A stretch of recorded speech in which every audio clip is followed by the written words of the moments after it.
King skirted around the slavery reparations row in his historic first speech at the Commonwealth Summit in Samoa.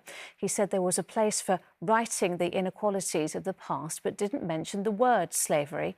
Caribbean and African nations have demanded the UK pays compensation for its role in the slave trade. But Sir Keir Starmer told our political correspondent Romilly Weeks he wanted to look to the future, not the past.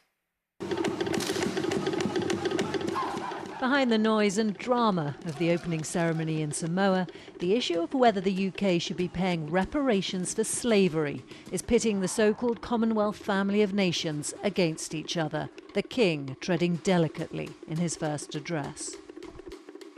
None of us can change the past, but we can commit with all our hearts to learning its lessons and to finding creative ways to right inequalities that endure. How are you? The Prime Minister met the leader of Guyana today, one of the countries pushing for reparations, but he had said there'll be no financial compensation or apology from the UK. The Foreign Minister of the Bahamas told me that position cannot hold.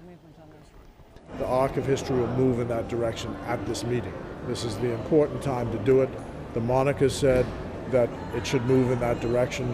The Prime Minister of Britain intellectually is there, so it's only a question of making the step to make the commitment. And I think it's not difficult to do it, just do it. But the Prime Minister had come to this summit not wanting reparations to be on the agenda at all.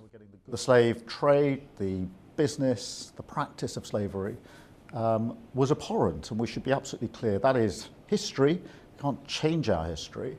The question for me as we head into the days of this conference is, what do we most want to focus on? And I think the answer to that question is, how do we meet the resilience challenge of today? Because that's a very real challenge. But you are saying clearly no to reparations. Look, I think we should look forwards, not backwards. It's a tricky issue for the King, hosting a lunch behind me here as the new head of the Commonwealth, and for the Prime Minister. But with all three candidates vying to be the next Secretary-General in favour of reparatory justice, it's an issue that's only moving up the Commonwealth agenda.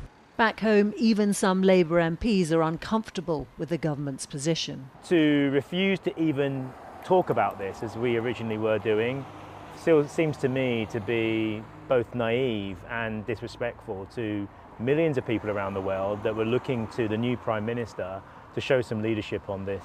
By some estimates, the UK owes trillions in reparations. The concept of reparatory justice is broader, involving education and debt relief, amongst other things. And in the Commonwealth of all places, built out of the remnants of empire, it's not an issue that's going away. Romilly Weeks, ITV News in Samoa. Our royal editor, Chris Shipp, is in Apia in Samoa. And Chris, the issue of reparations isn't going to go away, is it? No, it's not. And when you consider that the Commonwealth is an organisation which was born out of the British Empire, it means most, not all, but most of the countries in it are former colonies of Britain, and therefore they have different views about how Britain acted as a colonial power.